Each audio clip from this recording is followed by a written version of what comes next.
थोड़ा सा मैं इसकी बनावट आपको बता देता हूँ। ये हॉलो बॉक्स है और जैसे आप देख रहे हैं ये छोटी छोटी ब्रिजेस बोलते हैं हम इनको, ये दोनों तरफ हैं। तो कश्मीरी संतूर में ऐसे 25 ब्रिजेस होते हैं और हर ब्रिज के ऊपर 4 तार होते हैं, ऐसे वो 100 तार बनते हैं। तो मैंने जब इसको बजाना शुरू किया तो उसी किस्म का मेरे पास साज था, 25 ब्रिज वाला 100 तार, लेकिन 100 तार होने के बावजूद उसकी रेंज कम थी। और पहली चीज़ तो मुझे ऐसी लगी कि इसकी रेंज बढ़ाई जाए। उसके पहले भी मुझे ये लगा कि इसकी टोनर क्वालिटी इंप्रूव की जाए। तो कितना बड़ा बॉक्स होना चाहिए, उसकी ब्रिज की प्लेसमेंट कहाँ होनी चाहिए और उसकी पिच कौन सी होनी चाहिए, स्ट्रिंग कौन से किस्म का होना चाहिए, फिर स्ट्रोक कैसा होना चाहिए, सॉफ्ट स्ट्रोक होना चाहिए कि उसका हार्श होना चाहिए कि कैसे उसको बजाना है, उससे इसका टोन डिपेंड करता है। सॉफ्ट होना चाहिए या हार्ड होना चाहिए? तो कई दफा मैंने तो कोशिश की है कि ओवरऑल जो इम्पैक्ट है संतूर का सूदिंग हो, वो आपको सुन करके शांति मिले और फिर उसमें सूदिंग में आप वॉल्यूम कम ज्यादा कर सकते हैं, हार्श तो बिल्कुल नहीं होना चाहिए। तो उसके लिए आपने फिर यहाँ क्या किया? तो उसके लिए मैंने मतलब स्ट्राइकर किस वेट का होना चाहिए, आपका वजन हाथ का कैसा होना चाहिए, ये सब चीजें इन पर डिपेंड करता है कि टोन कैसा निकलेगा। फिर मैंने इसका ट्यूनिंग सिस्टम बदला। हमारे 7 स्वर होते हैं, सारे गामा पा धा नी, जिसमें सा और पा अचल स्वर होते हैं। मैं थोड़ा सा अगर इसको बजा दूं, सारे गामा पा धा नी सा, ये शुद्ध स्वर है हमारे। इनके अलावा कोमल स्वर भी होते हैं कि जैसे ये गा शुद्ध है, ये गा कोमल है, तो ऐसे मध्यम शुद्ध है, मध्यम तीव्र है, धैवत शुद्ध है, धैवत कोमल है। ऐसे हर स्वर के वेरिएशंस हैं जिनसे मिलकर के 12 स्वर मिलते हैं। तो कश्मीरी संतूर में ये ट्यूनिंग सिस्टम नहीं था जिसमें आपको ऐसा स्वर मिल जाए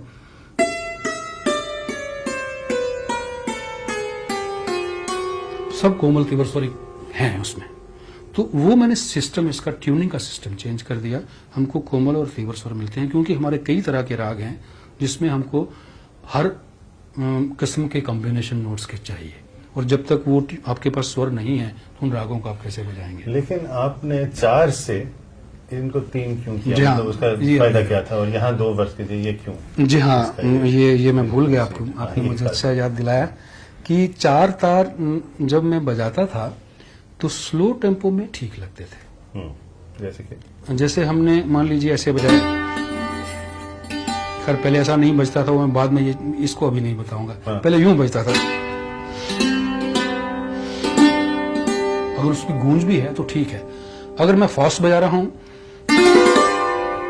अभी इसमें मैंने जो नोट्स बजाए हैं गूंज है लेकिन क्लियर है, सागा माधा निसा, सागा सागा माधा निसा, सागा माधा निसा निरे सा, मगरे सा निधा निसा, अभी क्लियर है, मगधा मगरे सा निधा निसा। तो पहले जब इस किस्म की चीज बजाते थे तो 4 तार होने की वजह से इतनी गूंज होती थी, क्लैरिटी नहीं आती थी, मिक्सअप हो जाते थे साउंड। तो उस पर मुझे बहुत सोचना पड़ा। तो मैंने, और दूसरी बात थी कि एक चीज मैं और भूल गया कि इसको जैसे मैं लैप गोदी में रख के बजा रहा हूं, ऐसे कश्मीर में नहीं बजता था। एक वुडन स्टैंड होता है, उस पर रखते हैं और उस पर रख के फिर बजाते हैं। मतलब वो इसकी पोजीशन ये हो जाती है, यहाँ होता है। अच्छा। शुरू में मैं ऐसे बजाता था, पुराना फोटोग्राफ कोई होगा तो उसमें ऐसा दिखेगा। तो उस पे क्या होता था, एक तो ये हॉलो बॉक्स है, वुडन प्लेटफॉर्म पे रखा हुआ है, इतने सारे तार हैं, तो उसमें गूंज इतनी होती थी, क्लैरिटी नहीं मिलती थी। तो मैंने वो निकाल दिया स्टैंड और मैंने इसको यहाँ रखना शुरू किया। ज्यादा ऑर्गेनिक फीलिंग भी लेके और इसमें आपको ये लगता है कि you are part of it. उसमें लगता है कि कुछ अलग चीज है।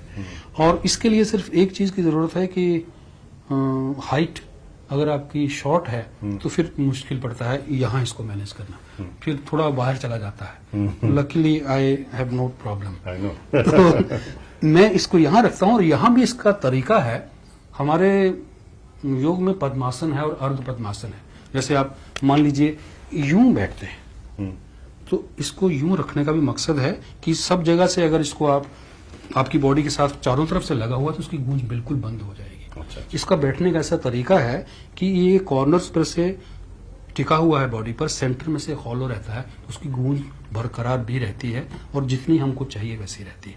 हालांकि ये पोस्चर डिफिकल्ट है और बैक के लिए भी मुश्किल अच्छा, है लंबे समय के तो, लिए। लेकिन मैंने इसका रियाज किया तो इससे इसकी गूंज कम हो गई 3 तार करने से और क्लैरिटी ज्यादा हो गई। और अगर आपने 2 तार किए होते तो 2 तार करने से बहुत थिन हो गया। मैं क्या करता था, कई तरह के एक्सपेरिमेंट करके उसको रिकॉर्ड करता था, सुनता था क्या करना चाहिए, फिर स्टेज पर बजाता था। ये एक सुविधा रिकॉर्डिंग की आजकल की टेक्नोलॉजी से हमको है। ये 2 तार यहां पर आप देख रहे हैं, ये हमारे लोअर ऑक्टेव है, ये मिडिल ऑक्टेव है, ये हायर ऑक्टेव है, सेम स्वर है सा। इसके ऊपर भी एक ऑक्टेव है, ये इसके ऊपर का सा है। तो ये लोअर ऑक्टेव में ये 2 तार हैं, क्योंकि ये मोटे तार हैं और इससे काफी अच्छी साउंड आ जाती है। और ये भी इस पे निर्भर है कि आपकी डिस्टेंस कितनी है। डिस्टेंस जहां कम होता जाएगा तो स्वर ऊंचा होता जाएगा। जैसे ये अब ये लोअर नोट है, ये हाई हो गया, अब स्वर में ठीक हो गया। तो ये चीजें जो हैं इनको मैंने किया।